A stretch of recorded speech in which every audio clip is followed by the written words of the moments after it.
Morning all. Welcome to this week's, or this fortnight's, because I'm going to start doing them every 2 weeks, because every week it's so much to do with it, and I've got a first fuck off. Good morning everybody, afternoon, evening, or whatever time you're watching it. Welcome to another episode of Walking with Dog on the next ridge. Back over in Dorchester again today, because the last time I tried to come here it was just storming it and it was pointless. So down there is a place called Abbotsbury, which I've been to before, and it's an awesome place. Awesome! But we're not going there today, we're going upwards today. I've called this one, come on brain, it is 6 a.m. Fucking brain fart. What have I called it? Called it something. If I don't remember the next 5 seconds, I'll put it on the screen. Walking the Devil's Highway. That's it. Yeah, this is 10 kilometers of walking the Devil's Highway. So as I get myself moving up, oh big rat, as I get myself moving on up, I'll put on the screen a little montage of what we're going to see today. So, hey, it's Kiki. And we'll get on the go.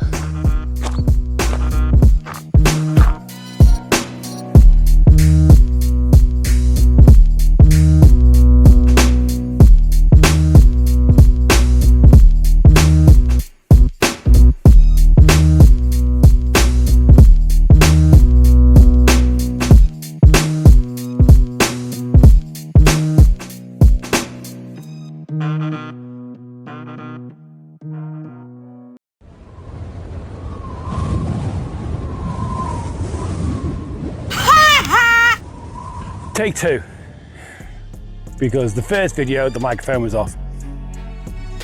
As you'll notice, the trail is a folklore trail today, so everywhere that we're going to visit has a folklore or a legend to it. So it's something a bit different to what I normally do. So, brings us to our first one, and I'm at the top of a field above Abbotsbury. And this is the first one here, right above my head. That's the first one. We'll get over to it, have a quick look, and I'll tell you all about it, because you're dying to know. I'm on them. Oh, you don't want to see me, you want to see them.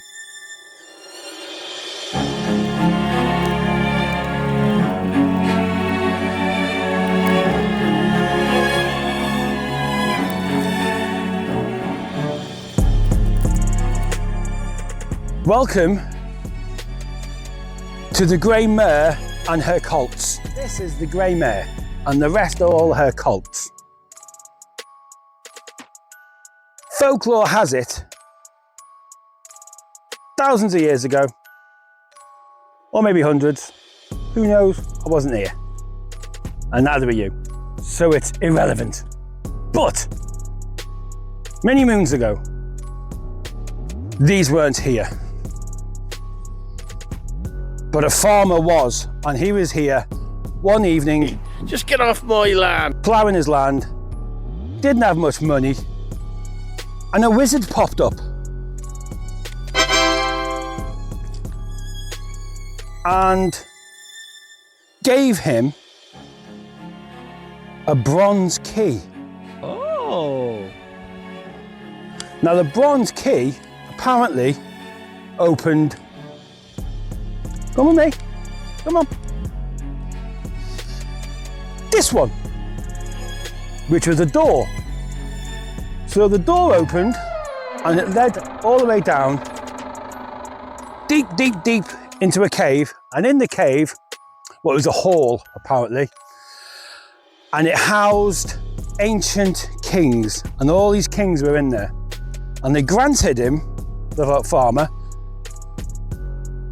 a huge chunk, well, they gifted him a huge chunk of gold, so big he couldn't carry it. So when he questioned how he was going to get it out, they gave him a magical mare. This magical mare. So the mare helped him carry it out. She got the gold out. He became rich. He became quite famous in the area. And everyone questioned, how did you do it? How did you do it? How have you got this money? How have you got this? How have you got that? Sell me your horse, sell me your horse, sell me your horse. He wouldn't sell the horse. But he did manage to breed the mare, and it had a load of colts. And the colts are magical as well, which are these ones here. Now, what happened was a horse breeder was consistently persistent with him, and he wanted his colt, or he wanted some of the mares, and he was offering him everything. He's like, I don't need money, I've got more money than I know what to do with, I'm fine, leave me alone. For years it went on, for years, and in the end he had enough. So he told him the story of what happened, of how he became rich and how he got these magical horses. As soon as he said that, the gold turned to ash. There was a large rumbling and clanking sound like granite just grinding. And he turned to look in the field. His mare and all her colts turned to stone. Bugger. And that is the story and the legend, folklore of the grey mare and her magical colts.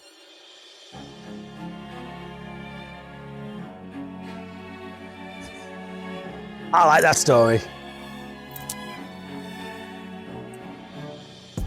But folklore being folklore, it's just folklore. It is actually, in fact, an ancient Neolithical burial chamber, because behind it is a huge barrow where lots and lots and lots of bodies are buried. So even back in those days with Neolithical ages, there was still folklore, and it's nice that it's still going on. I'll show you around the back, and then we'll go and find the next one. Watch this, follow me now. This is just awesome. Woo! Gimbal. I'm understanding it. Most of the point, my gimbal understands me. We're getting a bond. Me and the gimbal. We're getting a bond. I go, you follow. I need friends. I need friends. Right, but before I go any further, I just want to quickly show you something. I don't know if you know what these are. Just spin you around and zoom in. Those. Does anybody know what they are? Right, before I was so rudely interrupted by her, they are called strip lynchets. Now, they are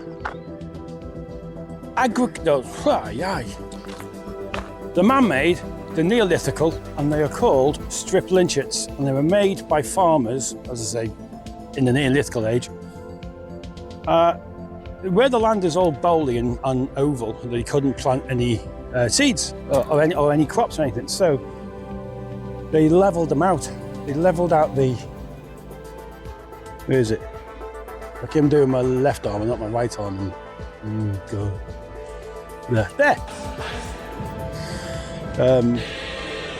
Yeah, so they leveled them out, and that's where they planted all their crops so they could grow on uneven ground. Strip lynchets. If you ever wonder what they are, that's what they are. And that's why I'm here. I just give you all the info. I'm so good to you guys. Right, on to the next one. That's not folklore-y.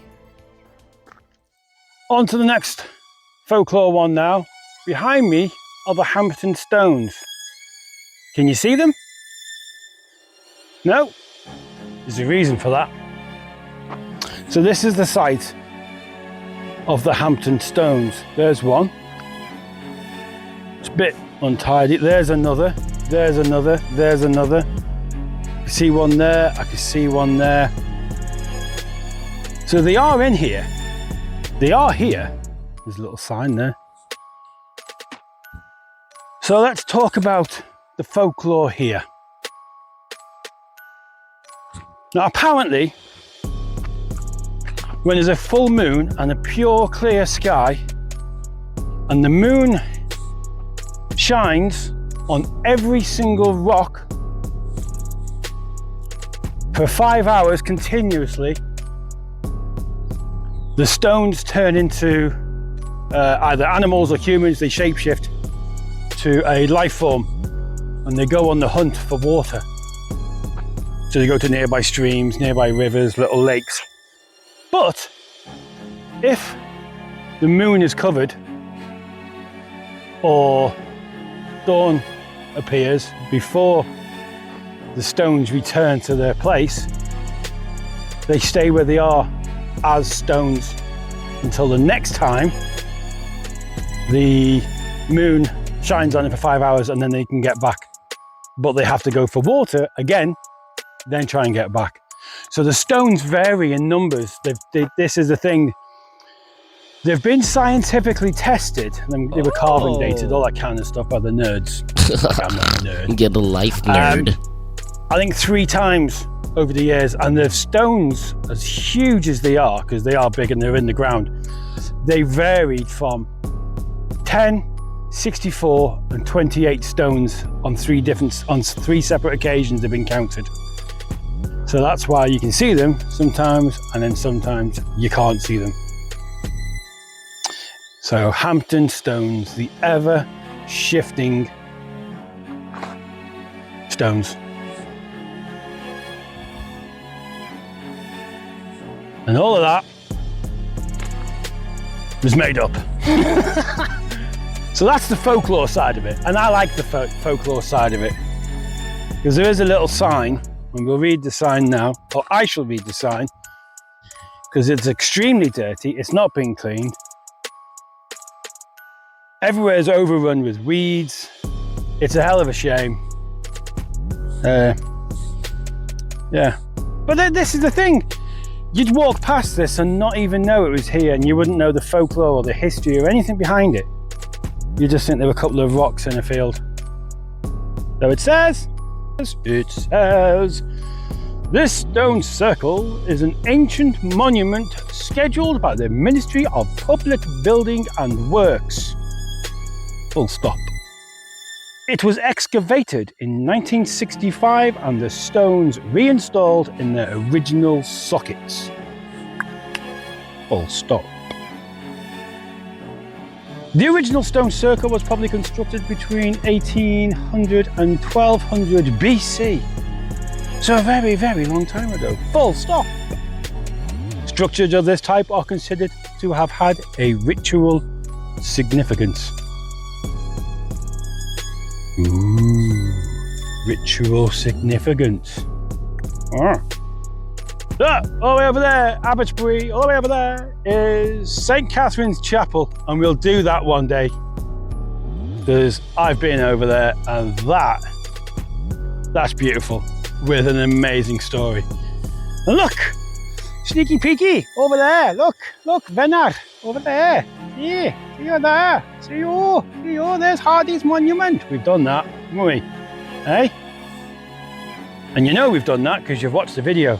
So all the stones, all hidden, all there, and some haven't made it back.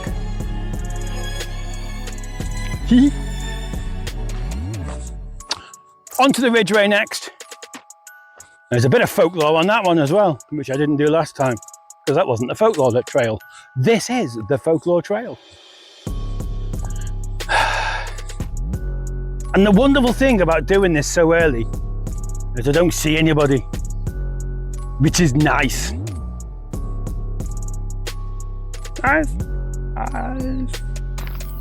So we're cutting across a section here, but we're on the South Dorset Ridgeway, which we've done a few weeks back.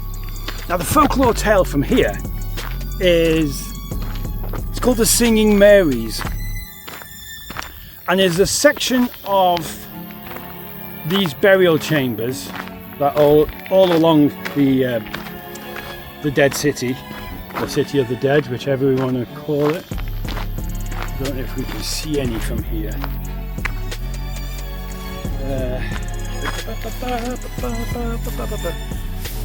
Oh, No, it's just a field behind me.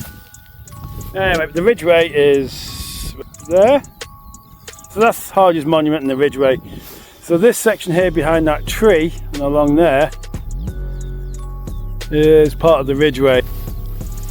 Let me just, you know what I'm saying?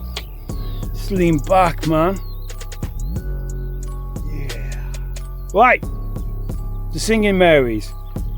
Apparently when the wind is right, so when it's the optimum, what a word, when it's the optimum wind or gale, bumblebee. When the wind kicks in from the sea at an optimum, what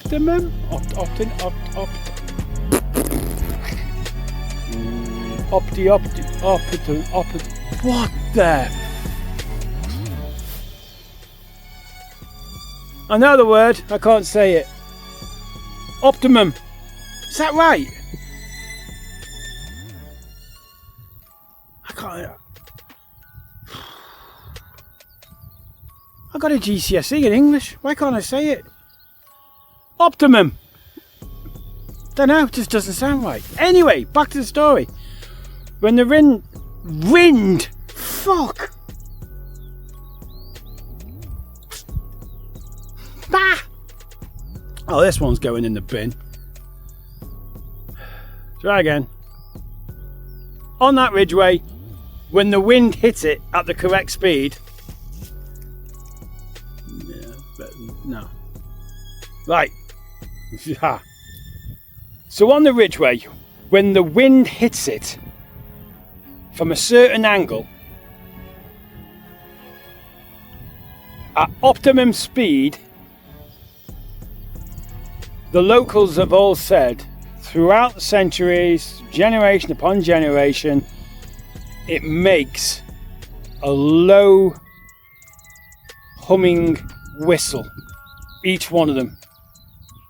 And apparently it's extremely eerie. It only happens at night. So during the winter season and the stormy season and it's windy, locals refuse to come up here because they just won't do it, because they reckon it is the dead singing a song to each other. So that is the folklore of the Singing Marys at the City of the Dead. And the City of the Dead is the South Dorset Ridgeway, the 440 burial chambers across 17 miles. There, we got there in the end. Fucking hell, that was tough. Right. Avante. Got sticky out ear. Has anyone else got one sticky out ears or just me? Sticky out ears. I've got to say, warning, if you don't like buzzy flyy things, don't come here, because everything here just lands on you. There's butterflies, there's flies, there's midges. Look, see?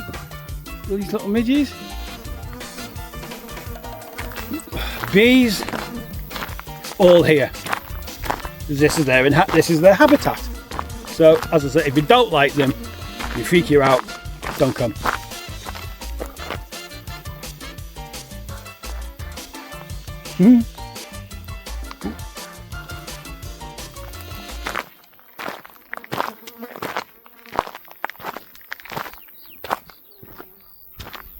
There!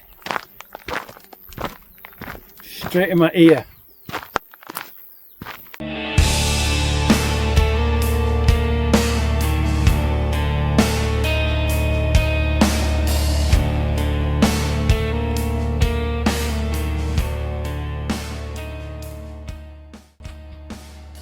Right, I am actually inside the Devil's Stone, or the Hell Stone, whichever one you want to call it.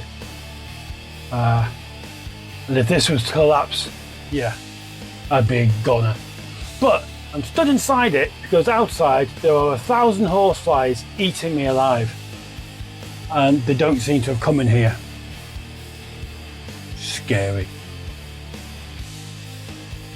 So I'll tell you about the folklore of this place, the Devil's Stone. Butterfly. Okay, so we will come out for this. There we go.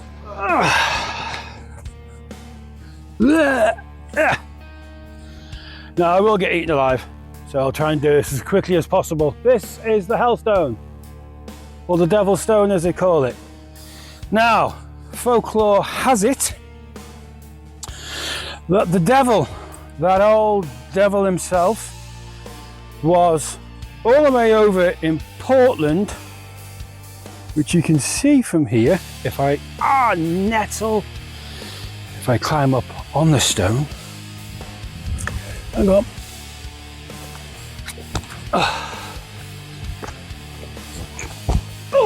So top of the stone. I'll turn you around. Portland, all the way over there.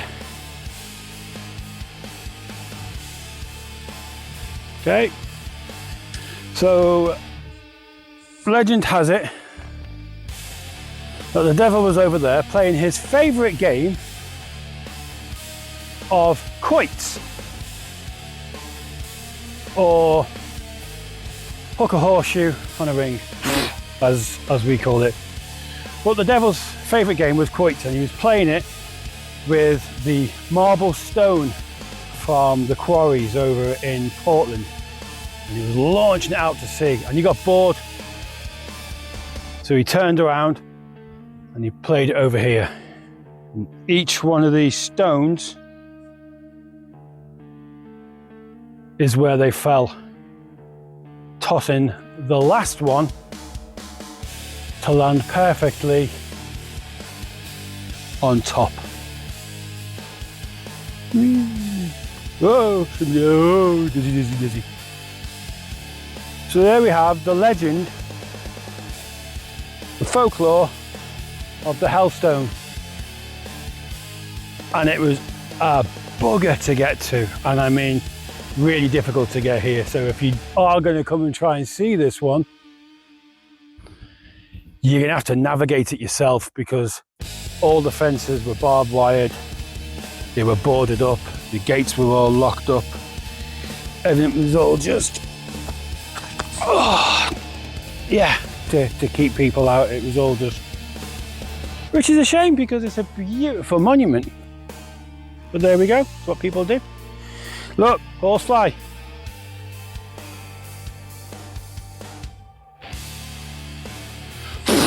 I felt that one bite as well. Right, I am getting out of here because I am not their breakfast, not a chance.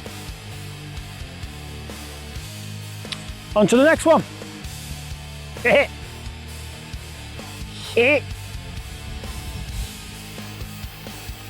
So I wasn't joking when they said they're really trying to keep you out from this place, because that's where I had to go up. I had to jump over this first, and now I've got to get back over it and get out. Bit annoying. Keep me out. Right, up through all that. Ow!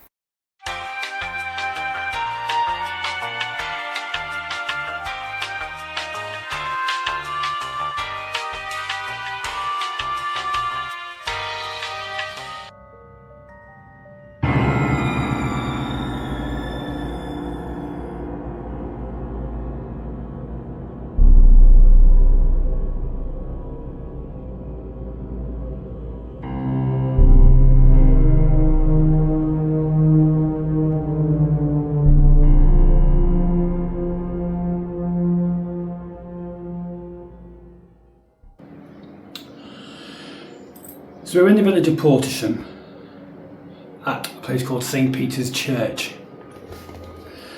Now unfortunately it's closed, and for a Sunday that's quite bizarre, but they must be getting ready for service because I can hear an aircon unit on. But the folklore for here, which is a shame I can't go in because I did really want to see the pews, was years and years and years ago, hundreds of years ago, during an almighty storm, the church bells were ringing. So the village vicar came down to investigate because he thought it was some pranksters, somebody messing around. But when he got through the door, this one here, when he opened it, there was a light blue, like eerie colour, mist, like an eerie blue mist. And in each of the pews were the apparitions of old smugglers who apparently used to hide all their brandy in the churchyard. When the vicar let out a loud gasp, the church bell stopped ringing, the smugglers all stood up, raised a glass to the altar, and then just disappeared. The next day, the vicar brought down a, what they called? Blacksmith, something like that, to look at the bells, and he said, no, the bells are all rusted and they've been rusted for years. That's why they haven't been ringing out, so they were all completely rusted up. So there is the folklore of Portishead, St. Peter's Church in Portishead, with the ghost smugglers of St. Peter's Church. I am itchy like mad on those horseflies. Wow. So that's the folklore for here. But there is also one thing which isn't folklore, which again is fact. And this is the second one I've seen. I only ever thought there was one, but there is a second one now, whereas a man is buried halfway in the church and halfway out the church. So come and look at this.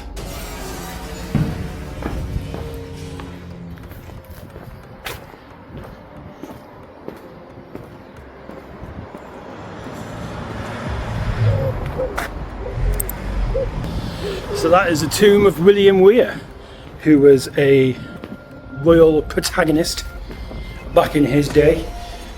Fell out of favour with everyone, and they didn't know what to do with him when he died, so they buried him in the wall. So he's half in the church and half out the church. I think that was in 1670. So they seem to do that quite a lot around here. If you fall out with the church, they make a thing about sticking you in the wall. Who knew? I didn't know.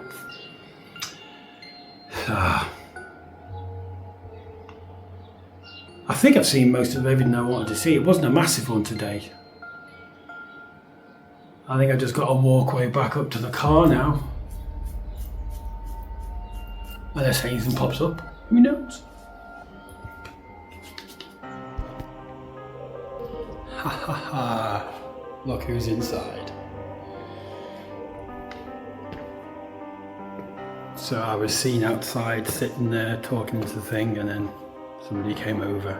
They were like, are you waiting to come in? I said, I am indeed. Said I'd love to come in and pray and have a look around. And they let me in. So that was lovely of them. So these are the pews then.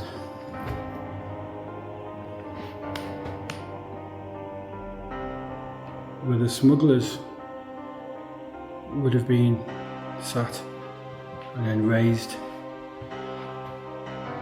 the glass to the altar and then disappeared. And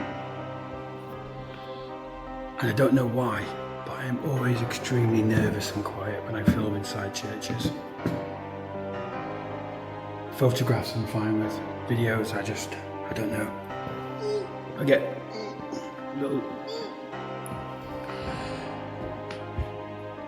So in that bit then is, it's either the front end or the back end of where Robert Weir is, but there's a little thing here for his wife. Okay. Underneath lies her whose actions penned the perfect copy of a friend, whose good meek heart did always shine such things as ought not be done. Rest then, forever rest alone, thy ashes can be touched by none. Mary, wife of Robert Weir, deceased the 26th day of October, Anno Domini 1675.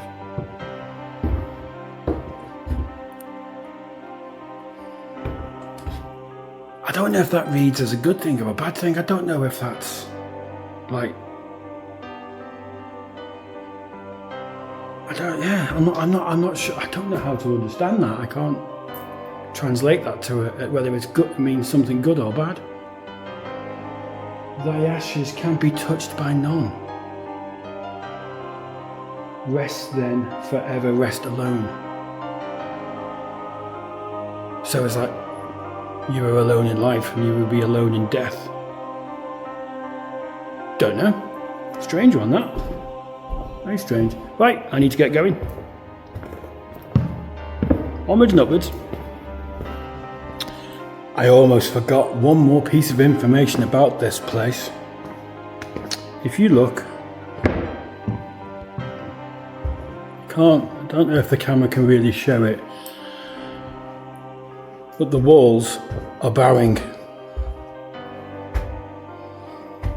They're pushed outwards. And like the church that was in St. Martin.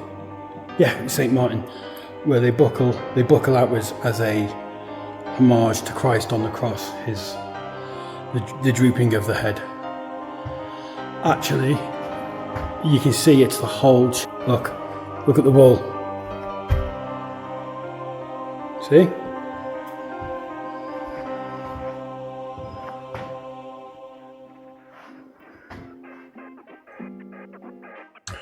I can hear water. Right, we're leaving Portishead, and that's just reminded me I haven't done this week's Wikipedia. So would you like a Wikipedia lesson?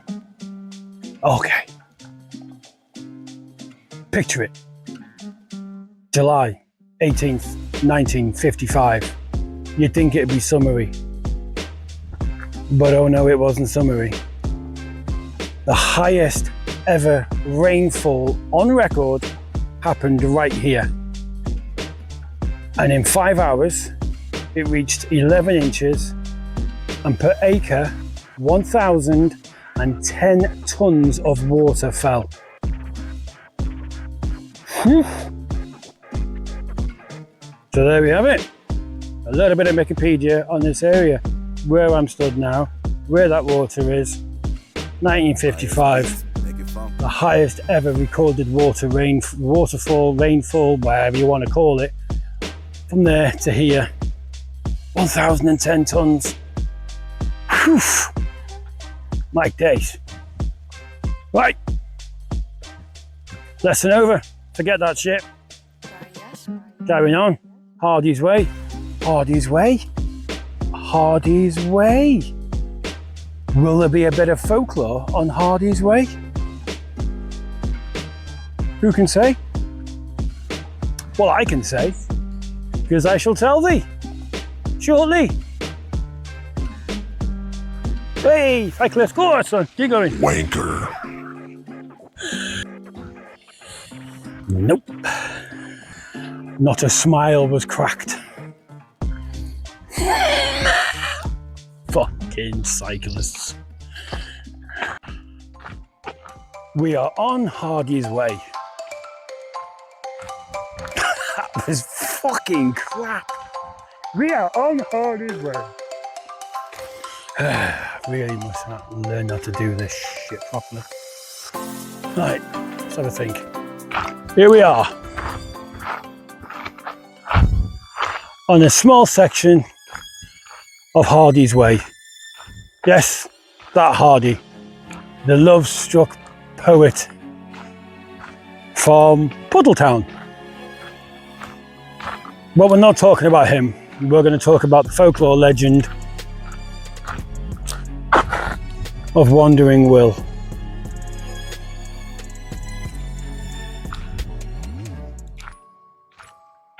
So Wandering Will.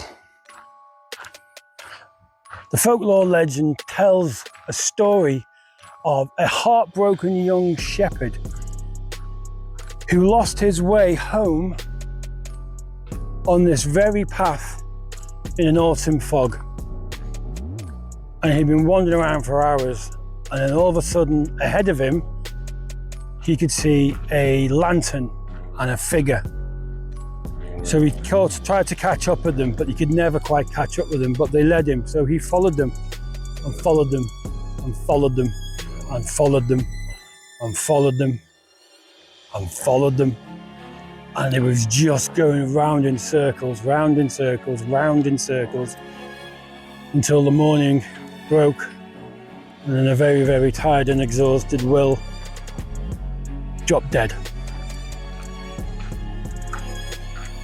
And the legend has it, on an autumn evening, it will often fog up. And if you hear this,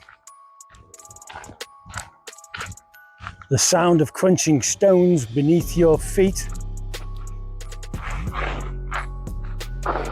take shelter, find somewhere to hide, turn your pockets inside out. Otherwise, wandering Will come and claim you. And we don't want that, do we?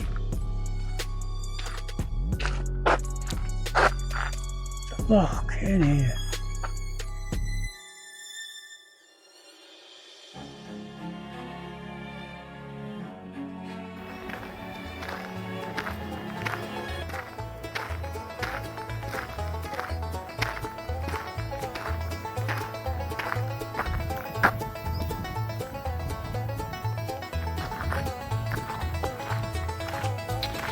Yep, not a place you knock on it late at night and ask if they've got a cup of brown sugar. Can I trouble you for a cup of brown sugar?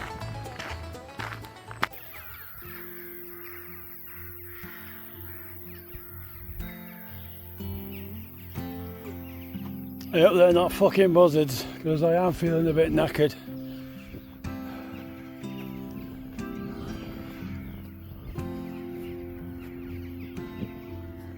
So freaky shit. Oh, it says I've only got like a kilometre to go back to Kiki. But it's the hardest kilometre there is on it, because it's all just uphill. And I've got a bruise under my foot. But this is day 13 of my shore challenge, which is swim, hike or run every day, and I'm attempting it for 40 days. Yes, I've got a bruise under my foot, so tomorrow's going to be hard going, whether I just swim or run and swim, but I've got to do one of them. Day 13 today, day 14 tomorrow. Let's just get up this son of a bitch. Oh.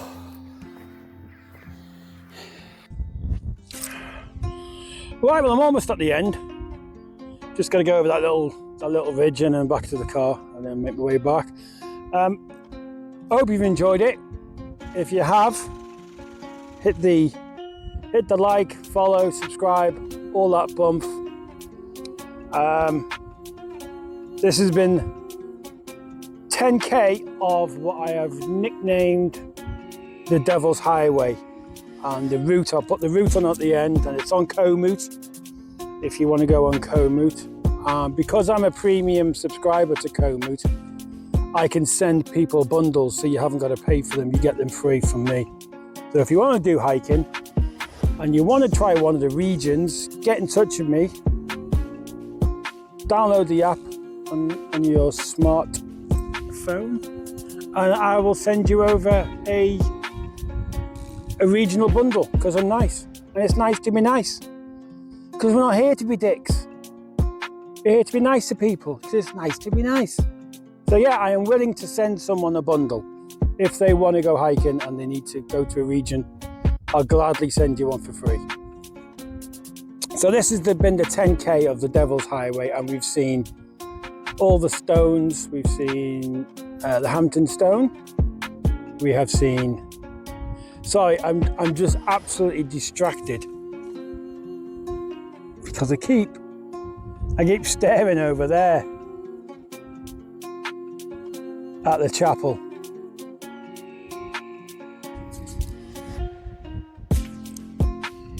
Now, I went there years ago and I caught one of the best sunrises ever, and some of the best photographs I've ever taken are from over there. It was 5 a.m. and by the powers of magic, if I can find them, I'll put them on here so you can have a look at them. But they were just, I mean, I sat there with a coffee and a donut, I think, at 5 a.m. and I had a foot, I think one of my feet was in a cast, had a bad damaged ankle. I'm just twaddle talking now. Anyway, yeah, that's just put me off. So we've seen the Devil's Stone, we've seen the Grey Mare and her colts. We've been along the Hardy's Way. We've been to St. Peter's Church where we've seen the dude and the wall.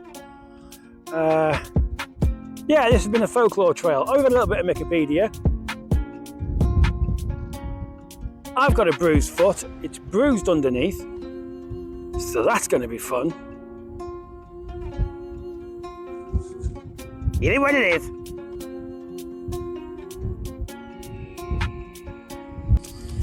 So as I said, thank you for watching. It is nothing serious. It is nothing professional. It's just a bald, middle-aged, overweight, underpaid man just getting out, clearing the mental spit, clearing the, you know, clearing the shit in the head, because that's what it's about, walking for me. It just clears all the shit away, you know, keeps the demons from knocking on my door. So thank you for watching. Do all the usual stuff on that, there, all that.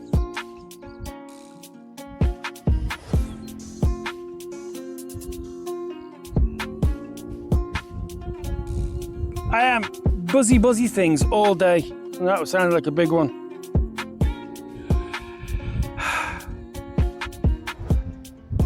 Right, I'm off ski. See you on the next ridge.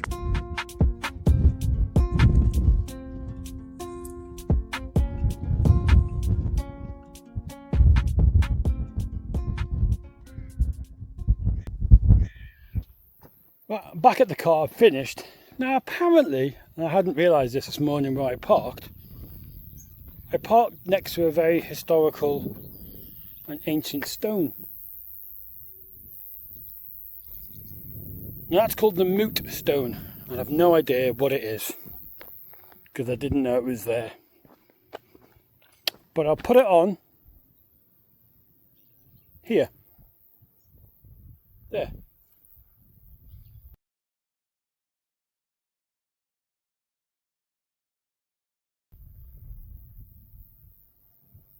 There we go. An extra bit. Right, I'm off.